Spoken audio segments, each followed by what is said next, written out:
How's it going? I just wanted to give you guys another quick kind of explanation about a procedure that we do.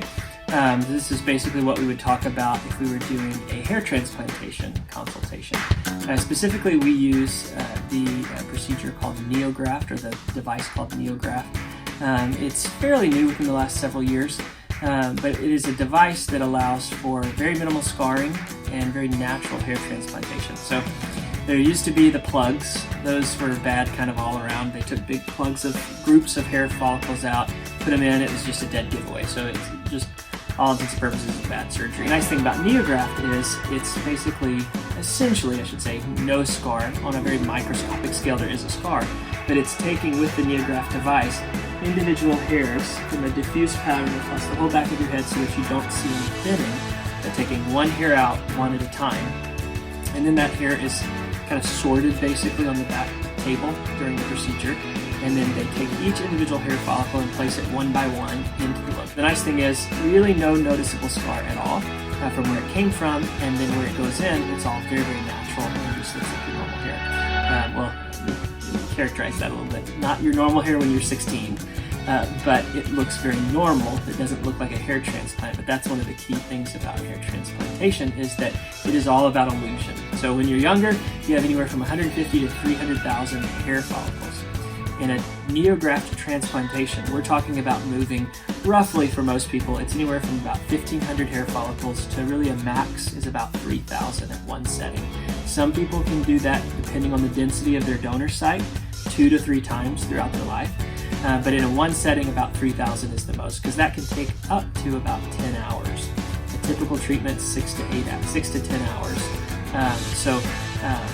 The concept behind that is that it's still all an illusion.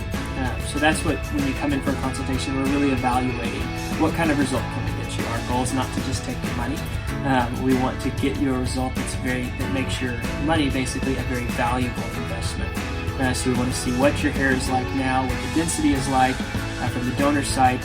If it's curly, that's good. If it's coarse, that's good. If it's dark, that's good. All those things. You don't have to have those things, but if you do, it's going to give the optical illusion that there's actually even more hair there because of that fact. With the procedure, it's done in our treatment room, so you don't go to surgery or anything like that.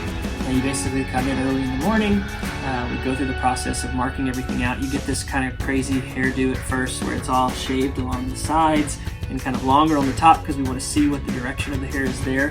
Then we do the procedure where we're taking the hair out, basically take lunch in the middle of the day, eat lunch, then you turn over, we're placing all those hairs one by one throughout that, and then you go home.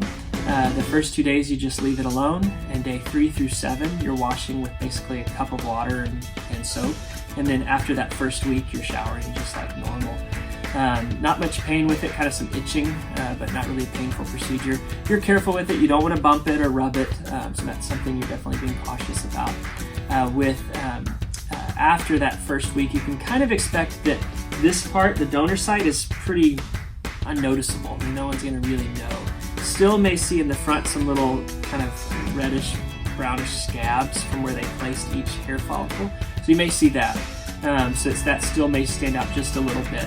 Usually though, by the end of the second week, it's almost unnoticeable at all that you had anything done. Then what's going to happen is it's going to look like the hair we put in is actually growing. Really, it's not.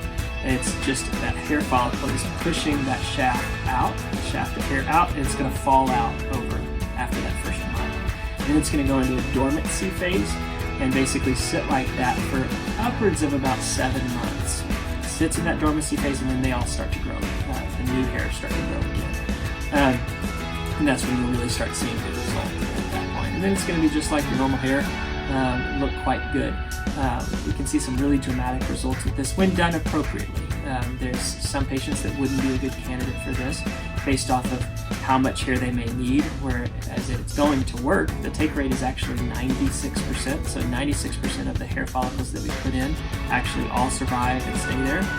But we want basically the optical illusion of what was done to be worth the investment that you made. So that's kind of the thing we talk about and decide in the consultation.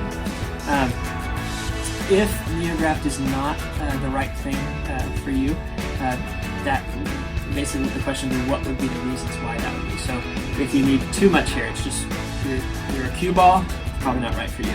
There's no way we can basically a cue ball, you have nothing here, so no donor side. But even if you have just a little bit, all this is bald, it's probably not going to make a big enough difference.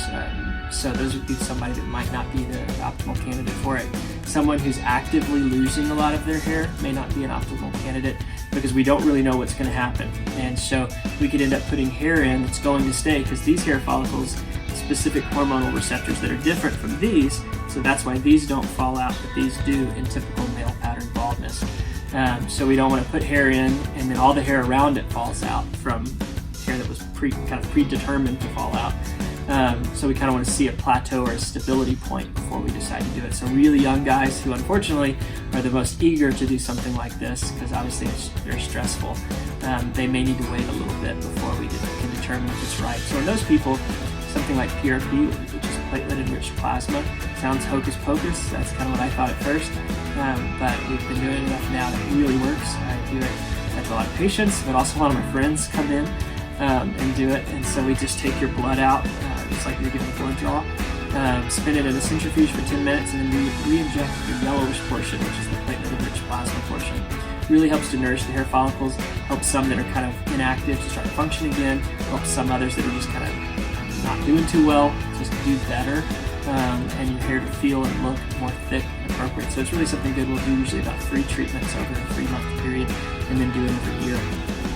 So that's an option as well for those kind of people.